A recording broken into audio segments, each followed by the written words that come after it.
The real estate market is frozen. I'm not talking about leaving your ice cream in the freezer too long frozen. I'm talking about driving during a winter storm, going off into a ditch, and leaving your car there until spring frozen. Buyers are not happy. Sellers are not happy. The market is at a standstill. Things are not moving. But luckily for us, we have a pretty smart president who has a pretty crazy plan to get things moving again. It's so crazy, it just might work. So today, we're gonna talk about where things are at in the market, why things are so frozen and not moving. We're gonna talk about Trump's crazy plan for his 50-year mortgage and portable mortgage, what those mean and how they're gonna affect the market, but ultimately why they're just Band-Aids and what the real problem is behind our housing market.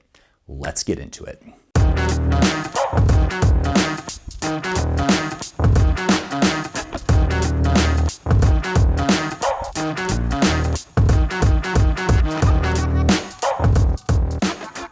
Let's get into this market. Why is it so frozen? What's gonna fix it? We're gonna talk about it. So right now you have a horrible mixture of things. You have really high interest rates, you have prices that are pretty outrageous, most Americans can't afford them, and you have really low inventory. Now, our brilliant federal government thought that if we just raise interest rates, that will drop the price, right? Because you're not gonna have as much demand and builders will get caught up.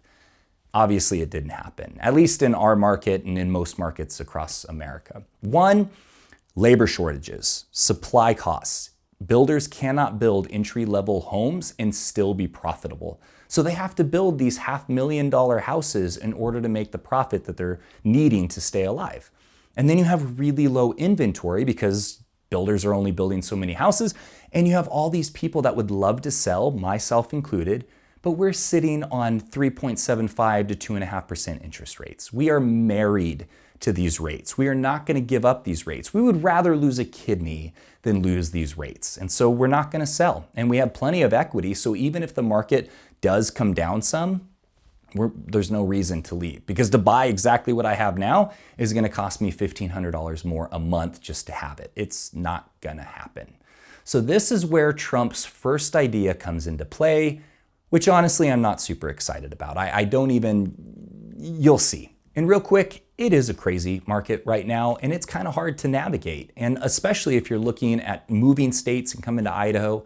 So if you want a little bit of guidance on that or you need help making that happen, reach out to us at our contact information below or scan this QR code and schedule a time to talk with me or my team. This is what we do all day, every day, and we really love helping people figure out if this is gonna be the right fit. All right, back to the video. Yeah, 50-year mortgages. That sounds great, doesn't it? It just has a ring to it. It almost reminds me of financial prison for the rest of my life. No, the truth is it's not actually that bad because the average American only keeps their mortgage 7 to 10 years. So the idea behind this is that you are gonna allow first-time home buyers and middle income earners to be able to afford to buy a house because by extending it another 20 years, you're bringing the payment down quite a bit. Not as much as you would think, to be honest. We'll do the math in a second. But at the end of the day, there has to be a solution to allow more people to buy a house. I don't love this solution, honestly. I mean, 50-year mortgage, it's not great. But in combination with Trump's other idea that we'll cover in a second, it actually does serve its purpose. So to do a little bit of math, on a $300,000 or a $500,000 house at 30 years, you're looking at about $3,000 for a principal and interest payment. If you extend that out to 50 years, that brings that principal and interest payment down to $2,500. That's a savings of $6,000 a year. That may not sound like much, but a lot of families could use that extra $500 a month. Money, we need money. It also opens up for more people to be able to qualify to buy a home. So yeah, it's not great. It's a Band-Aid, it's a definite Band-Aid, and it's not a very attractive Band-Aid. I think banks are salivating over this idea, but in combination with portable mortgages, it could be good. So let's talk about that. So this is the idea that actually gets me really excited because I probably will use this. This is a great idea. This really helps the average American. And banks really hate it. So that's probably why I like it so much. But basically a portable mortgage, what it does is it allows you to take your existing mortgage that you have on your home right now. Say you have a 2.75% interest rate. You would be allowed to take that mortgage from your home and put it into your next house. So you would still have the same amortization schedule. That's not easy to say, but here's what that means. It's basically your payment schedule and how much your payments are, how much is going towards principal and interest, and when you'll pay it off. So you'll keep that, the payment will stay the same, and you get to be in a new house. Ooh, I like that. This is the heater that needs to go on the ice block for the real estate market. Now, some of you might be thinking, well, what if the house costs more? Or what if it costs less? How is that going to work? I will tell you. So if the house costs more, you are going to be able to take your current mortgage and the balance to that new house, and then you'll take out a second mortgage for the remaining balance at today's rates. So yes, your payment would still go up, but you're also buying a more expensive house, and that's a lot better than having a really high interest rate on the whole entire thing. You could actually afford to move if you could do that. Can finally afford to go somewhere good. Now, if it's lower, what happens is you pay off that mortgage when you close on your home, when you sell it, and then they open up the exact same mortgage on the new house with the lower principal. Same schedule, same amount of time to pay it off, but now you have a lower payment. It really is a beautiful, beautiful idea. And it really gives power back to the American people because you're gonna have that low interest rate for however long you keep it. Banks are gonna hate this, and this is probably why it's gonna be one of the most contested ideas right now in our politics, because banks don't like it. And banks have a lot of power. This could unfreeze the market overnight because you're gonna have all this pent up inventory, all the sellers with these low interest rates finally going, yes, let's get our house listed because we can take that low rate and buy the house we want and keep a similar payment. Now, that could even bring down the price of homes because you would have so much inventory flooding the market that homes could actually come down in price. But again, this is not a fix for the real issue. This is just a Band-Aid, and we'll talk about the real issue at the end. Now, in combination, if you had 50-year mortgages and you had portable mortgages, that combination would be like a blowtorch on an icicle. You would melt it so quickly because you would have first-time home buyers and middle-income earners that are renting finally being able to afford to buy a house with the lower payments. And then you would have all of the sellers listing their homes and then going and buying new homes. And I hate to tell you this, I know realtors get a real bad rap, but real estate is a giant part of our economy. A lot of people make money, that's their income from being able to buy and sell homes. You got to think of the title companies, of the inspectors, of the realtors, of the stagers and photographers, and all these people that are involved in the market. If the market continues to stay frozen, it's gonna be really, really painful for everybody.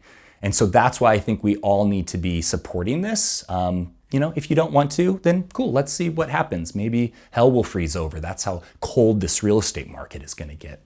I'm just kidding. But I digress. Let's get back into what the real issue is here. What's really causing this? And I hate to break it to you. I know everybody loves to blame the Californians for bringing all their money up here and they're buying up homes left and right and they're overpaying.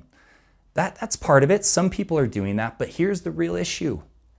We have turned housing into something else. Housing used to be where you get to raise your family. It's your home. This is where you get to build memories and create legacy. Now it's a portfolio product. It's a strategy for investors and for people who want to retire.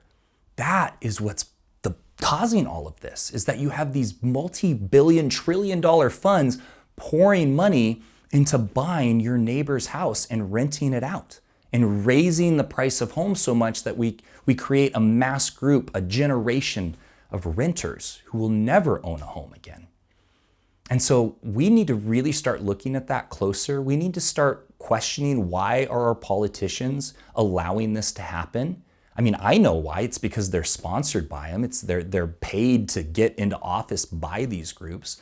But we, the people, need to be looking at this and questioning, is this what we want for our kids and our grandkids? Do we want housing to become this product, this thing for these investment firms to be able to make billions more dollars? Are they not making enough money? I mean, don't get me wrong, I'm invested. I want to be able to retire, but I also want my kids to be able to buy a house, and I want their kids to be able to buy a house.